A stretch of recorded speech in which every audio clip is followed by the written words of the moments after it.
I'm Jill Malandrino, Global Markets Reporter at Nasdaq. We're coming to you live from Inside ETFs in Hollywood, Florida. And joining me for this segment, we have Fran Rodilosso. He's the head of Fixed Income ETF Portfolio Management over at VanEck. We're going to take a look at income strategies for 2020. Fran, it's great to have you back on the show. And that's a big conversation right now.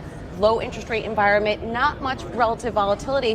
Where should investors be looking for income? Thanks, Jill, for having me back. They should look a lot of places because I think diversification is going to continue to be really important in 2020. You think when volatility is super low, credit spreads are tight, rates are low, but everyone has a fairly positive outlook for growth this year, and no one seems to be that worried about duration. The problem we have with that is it seems to be a very strong consensus, and so the risks to either a rate shock on the positive rate side or maybe a growth shock, which I think a few more people are factoring in, will lead to some diverging returns among different fixed income asset classes. So this is a year to actually maybe think, all right, the consensus tells me it doesn't matter what I invest in a way almost. I'll clip some coupons, but I think what the risks are, and maybe people aren't as focused on the risk of their rates as they have been in the past, that diversification is really a key. So looking at alternative asset classes, what does well when rates go up? Well, equities, maybe if that is even better growth than we expected. So dividend strategies could be good environment for credit fundamentals, even though spreads are tight.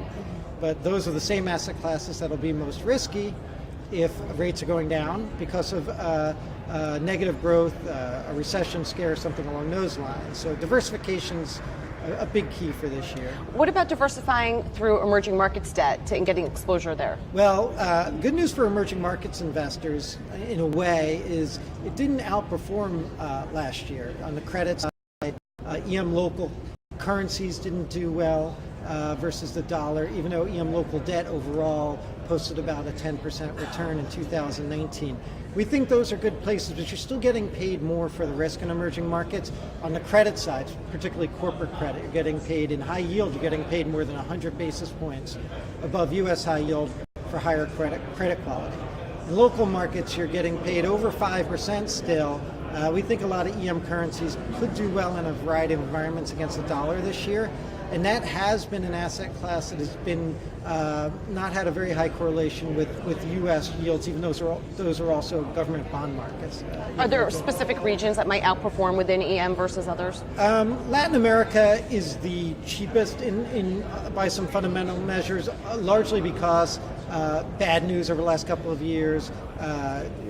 Countries like Mexico, for good reasons on the political front, but their yields sort of reflect a lot of the risk. Even Chile, which has had a bit of a constitutional crisis, I shouldn't say a constitutional crisis, the market cheapened up, interestingly. So there's probably more opportunity in Latin America, even though a lot of investors feel safer in Asia.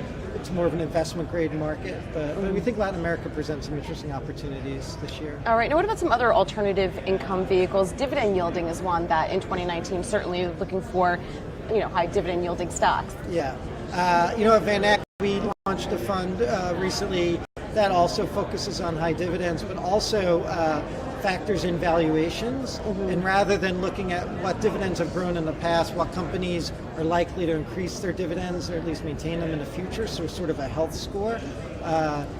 Dura is the ticker for that fund, and we think it's a very good approach to dividend investing because it should have a little bit of downside protection by focusing on that valuation and financial health, not just growing dividends.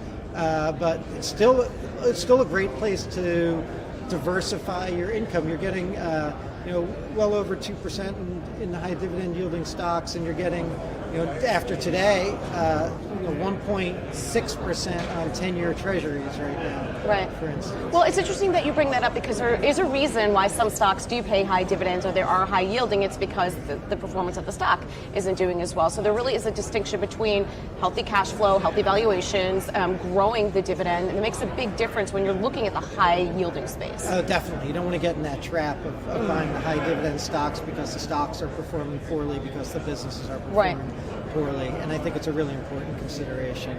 I also think dividends, are sort of long duration equities or long duration bets. I actually do think people are concerned about higher rates this year, but I do think they should go back to looking at floating rate just as a hedge in their portfolio. Short duration investment grade floating rate notes this year are yielding more than 10-year treasuries by a good bit because you're getting credit spread above 3-month LIBOR with almost no interest rate duration. I think it's an underlooked asset class. It's where we saw a lot of outflows in the ETF world last year. Right. But do you think that's why there's growing interest in fixed income ETFs? Because it's a lot to manage a fixed income portfolio, as you said before, with the different durations. A lot of these underlying securities trade by appointment. So when you have it in the ETF wrapper, it makes it easier for managers, for financial advisors, even for the individual investor to incorporate more diversified fixed income. Absolutely. They can make a lot more allocation decisions and leave the individual bonds to the ETFs. It allows them to be a little more flexible and tactical as well. Yeah. All right, Fran, thanks so much for joining us at Inside ETFs. Thanks again. And thanks for joining me on Trade Talks. I'm Jill Malandrino, Global Markets Reporter at Nasdaq.